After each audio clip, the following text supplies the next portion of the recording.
This episode of the Think Outside the Lines podcast is brought to you by Audible.com.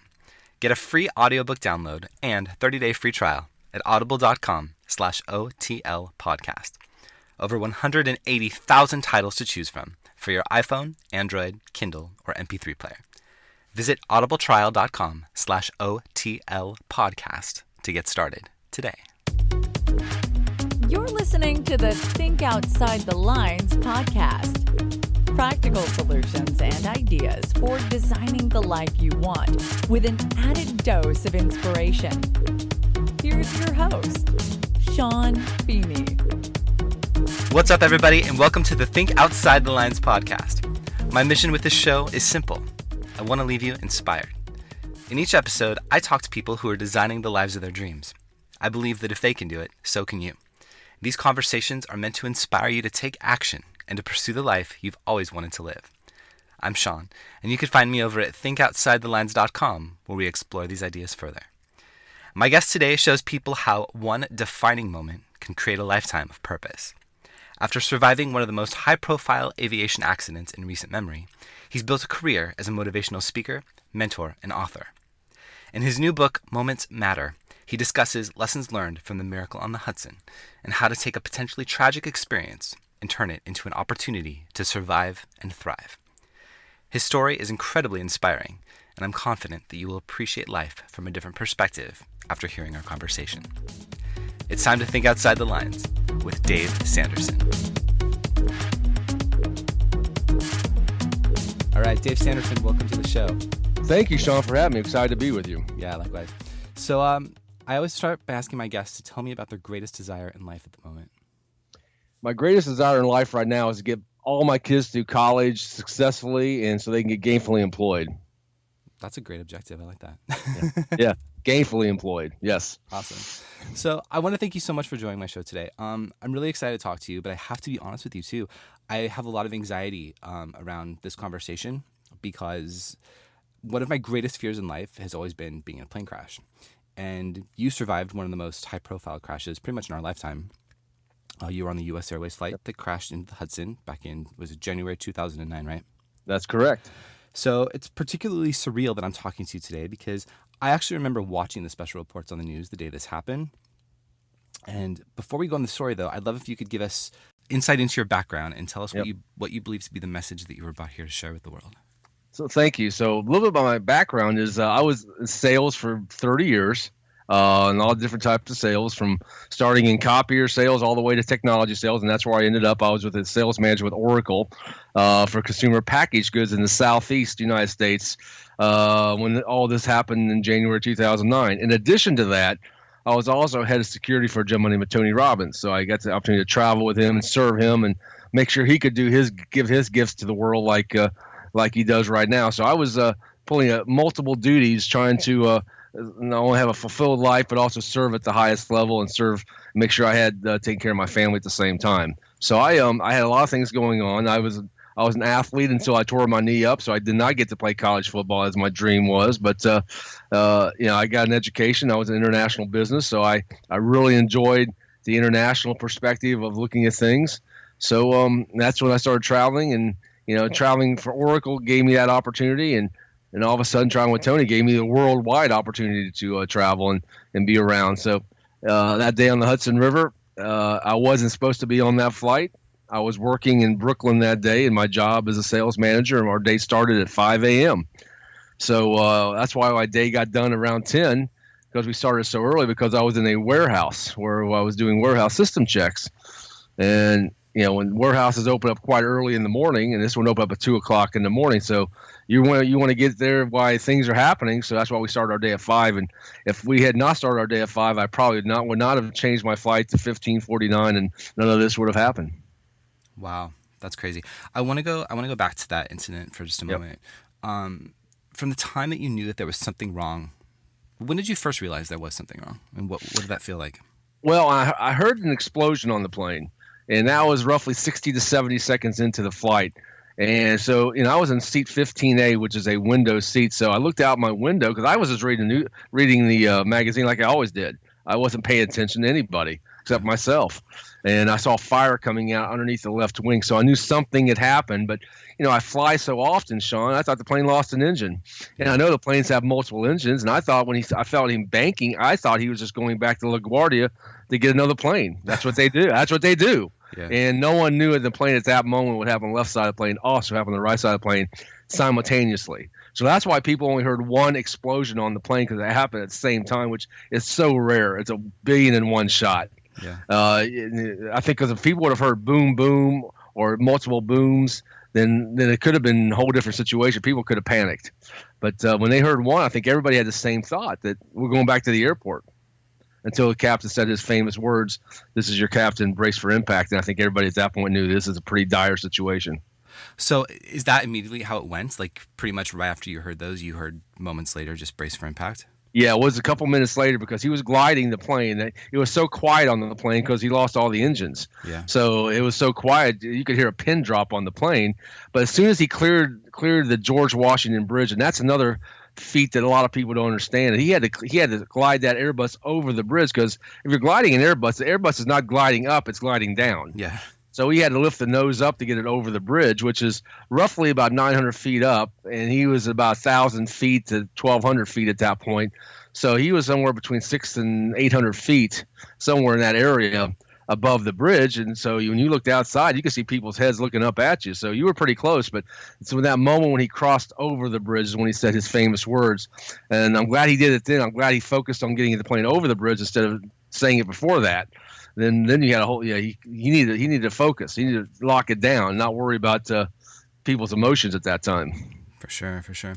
So from the time that you knew there was something wrong to the time you get off the plane safely, I want to ask you, what do you remember most? There was a lot of things that I remember most, but I think the one thing that really stuck with me, because it changed everything for me that day, is when it was my time to get out. And candidly, my initial game plan, once we got down and I knew that I was alive, was get to the aisle, get up and get out. Yeah. It was my first thought. But when I got to the aisle, my mom, who had passed away in 1997, I heard her talking to me in my head. And what I heard was, if you do the right thing, God will take care of you. And I told people after I started thinking about that later on, because I wasn't thinking in the moment, is that she gave me the choice of what was the right thing to do for me. She wasn't telling me what to do. She was giving me the choice. And my choice was, I always worked in teams, Sean. I was always with Boy Scouts and athletics and sports, and in business you have to work together as teams. So I always was taking care of my teammates, and so that's why I waited in the back of the plane to make sure we got everybody out, then made my way out, because I knew that I was alive. But at that point it was so dark and wet on the plane, I didn't know anybody else was alive. Yeah. So I saw people moving, but you don't know how many people on the plane, because who counts people on the plane. For sure. So that's what happened. Wow.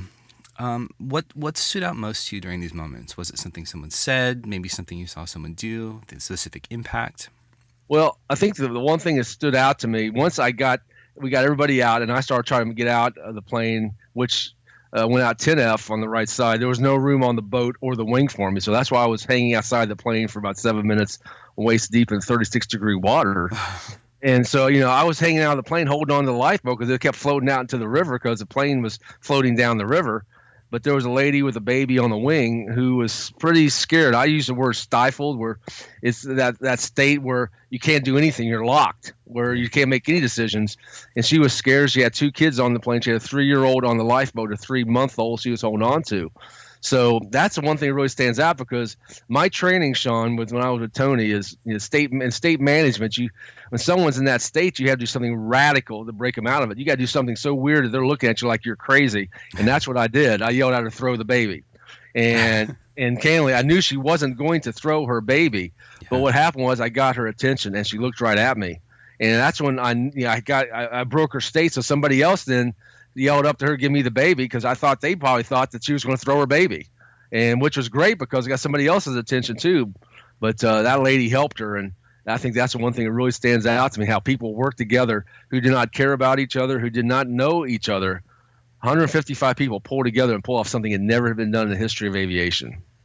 That's so, honestly, this is such an inspiring story. It sounds like you learned a lot about yourself in those instances too. What do you think you learned about yourself that day? Yeah. I learned about I had to focus more on gratitude. I had to focus more on managing my time more for my family, because candidly, Sean, I was so driven. I used the model of my father. My father was a success.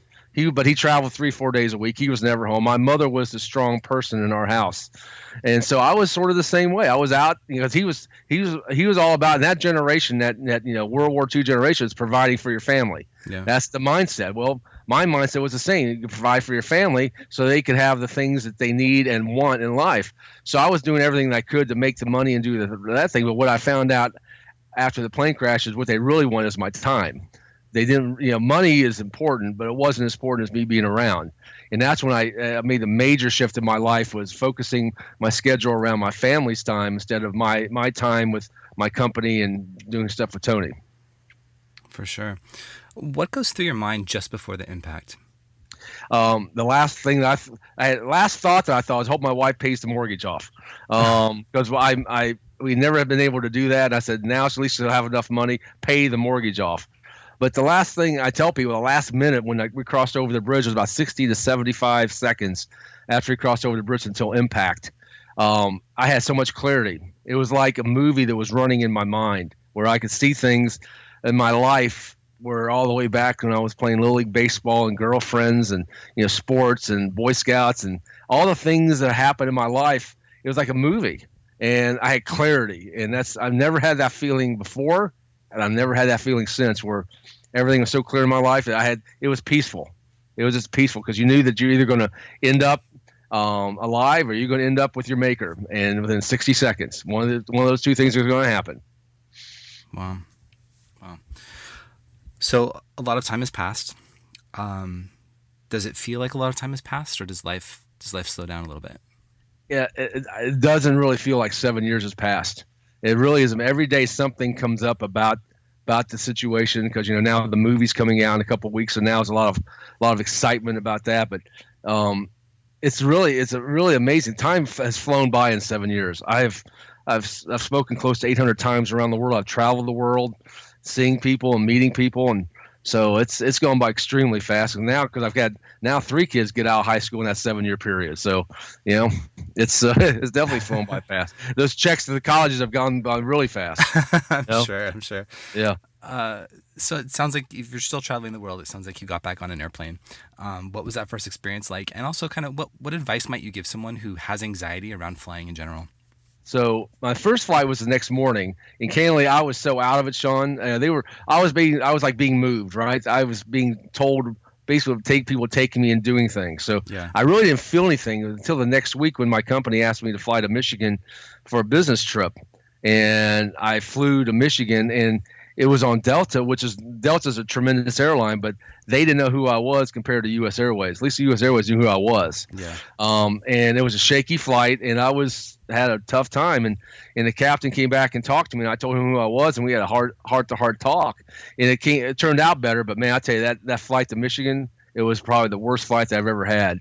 And the advice that I would give people who have anxiety, because there's a lot of people who have anxiety, and I talk to people all the time, is when you get on a plane, no, A, it's a very safe venture, but B, pay attention to the flight crew. I didn't pay attention. I didn't know where the exits were. I didn't know what row I was on. I didn't count the rows. And so I would tell people, read the instructions, read the brochure, pay attention, and you'll have at least some certainty that if something does happen, you at least know what to do. Definitely. Now, you mentioned that you had a successful career in business prior to the incident, which sounds like you've transitioned into a successful speaking career. So in your speeches, you talk about what you call the 12 pillars of resourcefulness. And one of the things that you mentioned is that your resourcefulness is more important than the resources you have, which right. I love that. I'd love if you could maybe elaborate on that thought and, walk us through some of the other important pillars. Well, thank you. So yes, I talk about resourcefulness because after I started thinking through all these things and all the interviews that I've done and talks that I've done, and it really comes down to, everybody's got a different level of resources. Some people have a lot of resources and some people have nothing.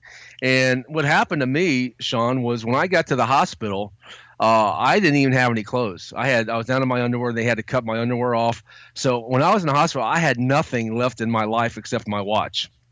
And all of a sudden I started realizing that, I didn't have any resources at all. I could manage my mind, and that was a tremendous resource. But when you have those resources, it's how resourceful you are when you don't have anything. And all of a sudden, things started coming to me where clothes and people started taking care of me and offering me food and things. All of a sudden, resources started coming to me. So I was turning to be very resourceful, which was a great metaphor for me. So nowadays, when I get in a tough situation, it's like nothing's impossible. Where I was like, okay, I don't have the resources. We may not have the money to pull this off, but let's figure out a better, more resourceful way to do it. And all of a sudden, you start networking and working with other people and finding out from other people how they've done it, and all of a sudden you've opened, you expanded your mind. And I think that's the resourcefulness is probably one of the biggest lessons out of that day. But some of the other things that I talk about in my book Moments Matter and my 12 pillars is about state management, about when it's all about how you manage your state when all stuff's breaking loose around you. And that's what I tell people. It's like, and that when we were going down a plane, I couldn't get up and move my body physically to get myself going. I had to use the power of focus to get my mind right. So I talk about state management. I talk about sensory acuity too, Sean. And I think that's a great lesson for people, because one of the reasons I think I was very successful in sales is the ability to understand how people communicate. And people communicate usually in one of three ways, whether it's visual, kinesthetic, or auditory. And once I started realizing how people interacted differently, then I could match the way that they communicated with them. And all of a sudden I built rapport. Once you have rapport, you can actually start solving something. And I'll give the example of my wife. My wife and I were married for probably 15, 16 years before I realized this. My wife is an extremely auditory person. She could talk for 30 minutes and not take a breath. And and if you interrupt her, she gets upset. And so, I'm a visual person. You show me something, I got it. You don't need to explain it to me. I got it. Yeah. So, to me, a 2-minute conversation, we got it. Let's move on with our lives. So if you can imagine a visual listener and talker to the auditory talker, there were times when we were clashing. I wasn't probably as fulfilled as I should have been with my wife's communication. But once I realized that, all of a sudden I started matching the auditory mode, and I built more rapport with her. And now, I know how to interact. I know how to do it. And there are times I still go visual, but I think sensory acuity is something, especially in a relationship, that can really enhance a relationship very quickly. So I talk about that. It's fascinating. I imagine that also takes a lot of self-awareness to come to all these conclusions, right? It does. You have to sort of be introspective and check your ego at the door. And, candidly, I'm not perfect. Excuse me. I'm not perfect. It took me a while to figure this stuff out.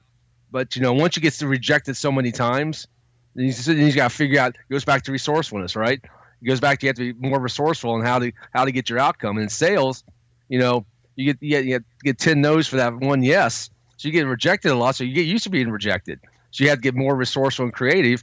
And these little things like sensory acuity and helping people put them in a resourceful state, or the state you want them to be in to get the best outcome for them. All of a sudden, things start happening very quickly. And that's the most successful people I've talked to in this world.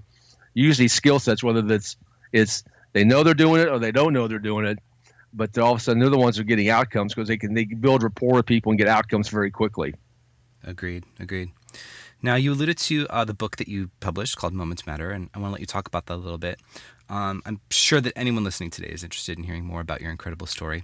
What prompted you to want to share your story this way? I wasn't planning on being a speaker. My plan was to go back to work and do my thing. And, but the Sunday after the plane crash, there's someone in our church who was head of our men's breakfast at church asked me to speak the next Sunday. And so I said, of course, 50 old guys eating pancakes, got this one, no big deal. Walk in the park, I'll show up, do my thing, eat some pancakes, we'll let it go. Well, they advertised it all over Charlotte. About 500-600 people showed up, and they put it in the gym, and they ran out of pancakes. Now you have hungry, angry Methodists, which is not a good combination to have on a Sunday. You need people happy, right? So I went behind stage, and I said, God, give me something to say, man, and just give it to me now. Please deliver for me. And he gave me something to say, and I said it. And after I got done speaking, this elderly lady came up to me, grabbed my arm, said, I was questioning if there was a God, and I don't believe in miracles, but you're a physical evidence that there is a God. Thank you. Wow. And she let my arm go and walked away. And all of a sudden, I see these two guys start crying. My minister's in the back. I'm looking at him like, what happened? And all of a sudden, it popped into my head that, somebody before she goes her great beyond now believes there's a greater being because I'm physical evidence. And that's what spurred me on to take this on to go speaking more, because now I've impacted somebody's life. And if I can impact somebody every day, I've done my job and I've done God's will. It's a good day, and that's my mission. So that one moment changed everything. Excuse me, changed everything for me on the direction I was going to take in my life. Wow. So we've also got the film Sully, starring Tom Hanks. Yep. Have you seen the film yet? I have not. I don't think any of us have. I think we've all seen the multiple trailers out. We're all looking for things, but I think there's a lot of excitement about it. It's coming out here in a few weeks. And I think Clint Eastwood does a tremendous job when he does hero stories. And, some of us were very honored to be invited to do some scenes with him last year. And hopefully one of those scenes gets in the movie. If they don't, that's fine. We're just honored to meet Mr. Eastwood. So Eastwood directed it, and it stars Tom Hanks, correct? That's correct. Tom Hanks and Aaron Eckhart playing Jeff Skiles. And I read that it's the whole entire thing was shot in IMAX, which is pretty cool. The first one ever. Yeah, I didn't know that either. It was the first movie ever filmed 100% in IMAX. Yeah, that's crazy. It definitely lends itself to that ratio. big stuff, right? It's a big thing, right? So might as well put it in IMAX. For sure. So I ask all my guests to define success, and I'm curious to know your definition, but more importantly, I'm curious to know how it might have changed since, your incident. Well, success, I probably would have said a lot of different things, but being able to do what I want, when I want, where I want, with whom I want is probably my ultimate definition of success. But right now, I'd probably say I would enhance that and make sure, giving my family everything they need, put them in the best position to do what they want when they want. And I think that, to me, that would be successful, having successful kids, that our legacy could go on, that they've learned and we've given them the right value set so they can make the right decisions. So when they face what I call their own personal plane crashes in life, whether that's a health scare, plane crash, car accident, whatever it may be, they'll have the value set to make the right decisions for them at that point and hopefully impact somebody's life. I love that. What do you hope will be your legacy? I think that's right there, my legacy that I've left behind. My message left behind that's inspired somebody to be able to do the right thing. So when the time comes, they remember what happened that day and say, you know what, maybe that happened for a reason and a purpose, and maybe I can if I make the right decision, I can get a great outcome like those folks did. And I think I would love to have that as my legacy. That's amazing. Thank you so much. All right, Dave, thank you so much for sharing your story with us today. And thank you for all the work that you're out there doing. And I hope that you continue. It sounds like it's very important work. If someone wants to connect with you, tell us how we can do that. Well, thank you. I'm honored to be with you, and thank you for making this happen for me, and hope the audience enjoys it. So if you go to my website, davesandersonspeaks.com, there's a lot of information, but what I tell people, one thing about that is if you go contact me through that, I interact with everybody personally. There's no filter. I don't have my assistants do anything with that. That comes to me. So the best way to contact me directly is that way. But, of course, with the kids, I'm really starting to learn more about social media. And all of a sudden, I've got my Facebook page, Dave Sanderson Speaks. I post some of the bigger things that are going on and places that I'll be on that. LinkedIn, I'm doing a lot with businesses right now through LinkedIn under David Sanderson.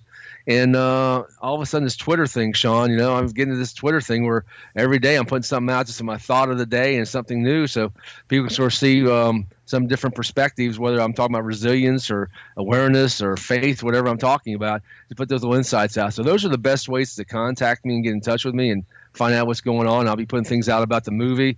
Definitely things are out about the book right now, and we're doing book signings all over the country, and now doing one here this weekend in Canada. So I'm just I'm really blessed to be able to take this miracle and hopefully share it with other people. That's so great. Thank you so much, Dave. I really appreciate your time. Thank you very much for having me. God bless you, man. All right, I want to thank Dave so much for joining me today. And of course, I want to thank you for listening. If you're enjoying the show, I'd love if you'd head over to iTunes and click the subscribe button. And while you're there, if you could take a moment to leave a quick review, I would really appreciate it.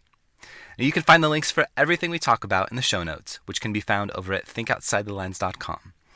Until next time, go out there and pursue your passion today, because the best way to predict the future is to create it.